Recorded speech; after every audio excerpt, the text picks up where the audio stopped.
عليه ما عنتم حريص عليكم بالمؤمنين رؤوف رحيم صدق الله العظيم. علی وقار صدر محترم، عاشقان نبوت علماء کرام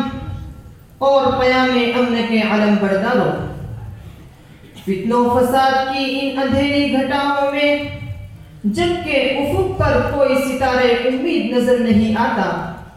ظلم و ستم کی ان ہولناک موجوں میں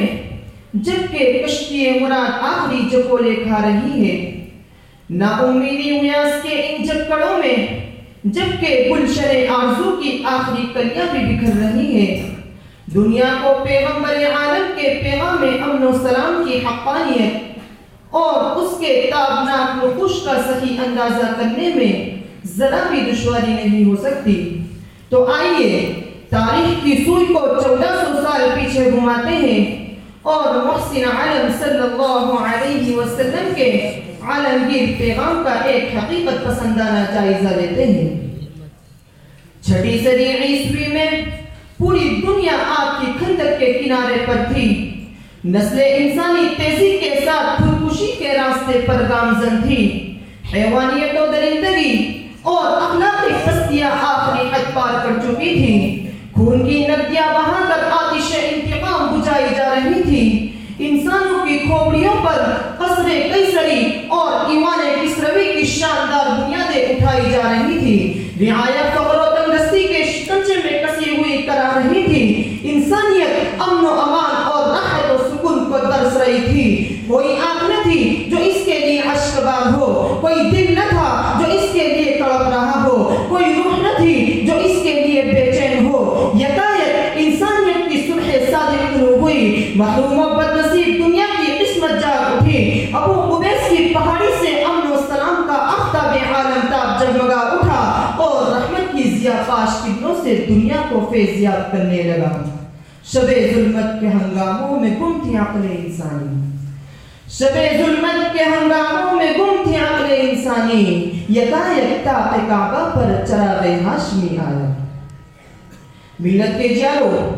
محسن عالم صلی اللہ علیہ وسلم رحمت للعالمین بن کر مکارم اخلاق کی تکمیل کرنے، سسکتی اور دم توڑتی انسانیت کی مسیحائی کرنے، معصوم کلیوں کو کھلنے اور مسکرانے کا حق دینے، عدل و انصاف کے دیپ جلانے اور امن و امان کی فضا عام کرنے آئے تھے، لیکن سیادت و اقتدار کے ہوسزدہ سرداران قریش نے آپ صلی اللہ علیہ وسلم کے پاکیزہ اقدار کی قدر نہیں کی، عیش و عشرت کے دلدادہ باشندگان مکہ نے آپ صلی اللہ علیہ وسلم کے سوزے دروں کو محسوس نہیں کیا، نسلی غرور و نخوت میں بدمست پاسبان حرم نے اخوت و وحدت کا پرچم لہرانے نہیں دیا، بلکہ صدائے حق کی پاداش میں مخالفت و نفرت کی دیواریں کھڑی کر دی، ہمدردی و انسانیت نوازی کے جرم میں شقاوت و سنگدلی کی انتہا کر دی۔ حضور صلی اللہ علیہ وسلم کی پوری مکی زندگی جنگ کا خطرات اور حوصلہ شکن حالات کی نظر ہو گئی، مگر آپ صلی اللہ علیہ وسلم نے انسانیت کی نیا کو طوفانی موجوں میں چھوڑ کر اپنی جان بچانے کی فکر نہیں کی، بلکہ بدی کے ہلاکت خیز گردابوں سے لڑ کر انسانی برادری کے لیے راہ امن و نجات ہموار کی، جس سے ظلم و جور کے گھٹا کو بادل چھٹ گئے، فتن و فساد کے چشمے خشک ہو گئے، خوف و ہراس سے سہمے ہوئے اٹھ کھڑے ہوئے، امن و امان کا دور دورہ ہوا، عافیت و سلامتی کی لہریں دوڑنے لگی اور انسانیت کے خزاں رسیدہ چمن میں پھر سے بہار آ گئی۔ بہار اب جو دنیا میں آئی ہوئی ہے، بہار اب جو دنیا میں آئی ہوئی ہے، یہ سب کو انہی کی لگائی ہوئی ہے۔ وارثان نبوت رحمت عالم صلی اللہ علیہ وسلم نے پوری دنیا کو امن و امان کا گہوارہ بنانے کے لیے انسانیت کے احترام کا جذبہ دلوں میں موزن فرمایا، ساری مخلوق کے ساتھ ہمدردی و خیر خواہی کا سبب دیا، ارحموا من فی الارض یرحمکم من فی السماء کا نقشہ ذہنوں میں بٹھایا، مخلوق کو خدا کا کنبہ بتلا کر احب الخلق الی اللہ من احسن الی عیالی کا مزدہ سنایا، یا ایھا الناس اتقوا ربکم الذی خلقکم من نفس واحدۃ کا احساس جاگزی کیا، ذات پاک اور طبقاتی تفاوت کے تابوت کو پاش پاش کر دیا اور اخوت و مساوات کا یہ پیغام دیا، یا ایھا الناس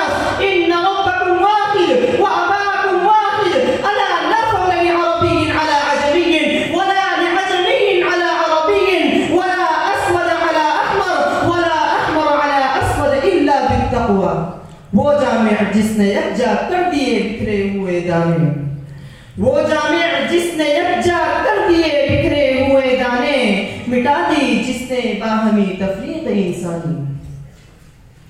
رسول اللہ صلی اللہ علیہ وسلم نے انتشار و افتراق کی تمام راہیں مسدود کر دی، کشمکش و رنجش کی تمام بنیادوں کا سد باب کیا، جان و مال اور عزت و آبرو کی پاسداری کا تاکیدی حکم دیا، چھوٹے بڑے اپنے پرائے ہر ایک کے حقوق متعین کیے، ادائے حقوق کے خوش منصورات بیان کیے، حق تلفی کے تباہ کن نتائج آشکارا کیے، احوال برزخ اور عذاب آخرت کی وعیدیں سنائی، اور جن سنگین جرائم سے زمین میں فساد برپا ہوتا ہے اور انسانی معاشرہ تباہی کی نظر ہو جاتا ہے، ان کے انسداد کے لیے سزاؤں کا نظام قائم کیا تاکہ دنیا جرائم کے ناسور سے محفوظ ہو جائے اور ایک پرسکون معاشرہ تشکیل پائے۔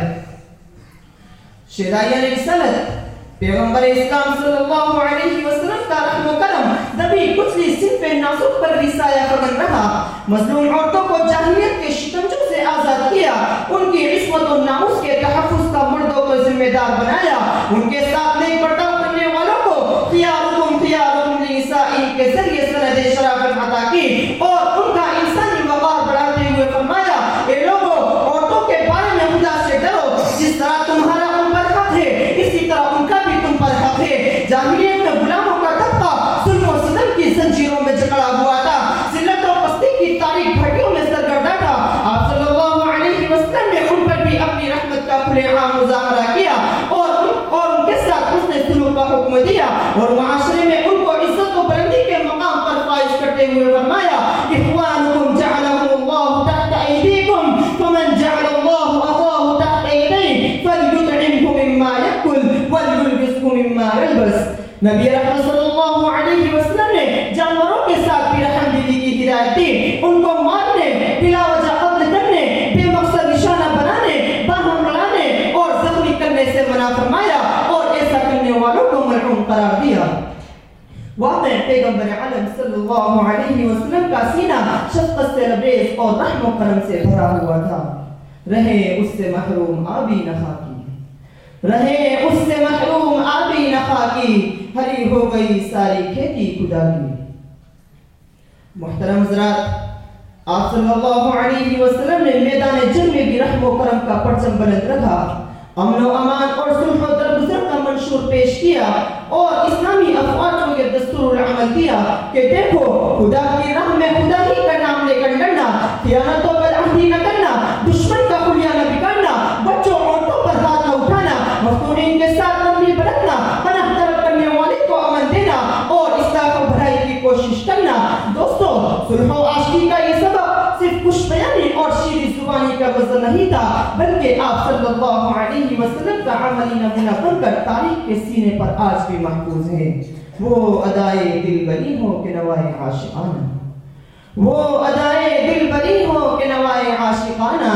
جو دلوں کو فتح کر دے وہی فاتح ہے زمانہ۔ محترم دوستو، یہ ہے پیغمبر اسلام صلی اللہ علیہ وسلم کا پیغام امن و سلام، جو آج 1400 سال کے بعد بھی امن پسند اور صلح جو اقوام کے لیے ایک مینار روشنی ہے۔ ہر قوم و ملت کا ہر فرد اس روشنی میں اخلاق و انسانیت اور صلح و امن کی گمشدہ منزل کا سراغ پا سکتا ہے۔ تو آخر دعوانا الحمدللہ رب العالمین۔